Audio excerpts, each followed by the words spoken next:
আচ্ছা আমরা ছেলেরা না হয় পাসওয়ার্ড দিই, কিন্তু মেয়েরা তো দেয় না। না, তাহলে ব্রেকআপ। जाऊं तर तर जाऊं दरिया ये तर जाऊं जी इश्क ये সিম্পল হিসাব ব্রেকআপ, কথা না শুনলে। হ্যালো আপু, হ্যালো, আপনার নাম? মেহেক। আচ্ছা আপু, প্রায় সময় ভিডিও দেখি যে আপনি অনেক টিপস দিয়ে থাকেন।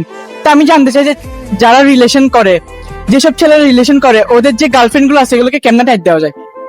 গার্লফ্রেন্ডকে টাইট দেওয়ার জন্য গার্লফ্রেন্ডের অনেক কেয়ার করতে হবে, তারপর হচ্ছে সময় দিতে হবে, তারপর প্রশংসা করতে হবে, মানে যেটা হয় ছেলেরা রিলেশনে পুরানো হয়ে গেলে যেটা করা বন্ধ করে দেয়।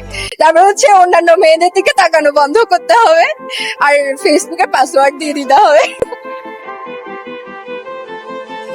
আচ্ছা, অনেক সময় দেখা যায় যে মেয়েরাই কিন্তু চিট করে, এটার কারণটা কি? এটার কারণ হচ্ছে এক একজনের মন মানসিকতা হচ্ছে এক এক রকম।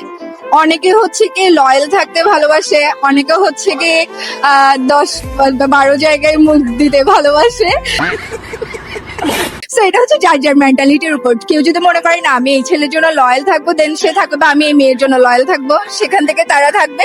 আর যদি ওরা মনে করে যে না আমার ক্যারেক্টারই এটা, আমি এরকমই করবো, দেন ইটস ওকে। আচ্ছা, এই জেনারেশনে যারা রিলেশন করে তাদের জন্য যদি একটা অ্যাডভাইস আপনার দেওয়ার থাকে তাহলে আপনি কি দিবেন?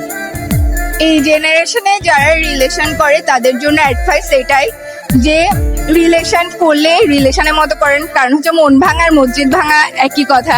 সো সিচুয়েশনশিপ না, রিলেশনশিপই করেন।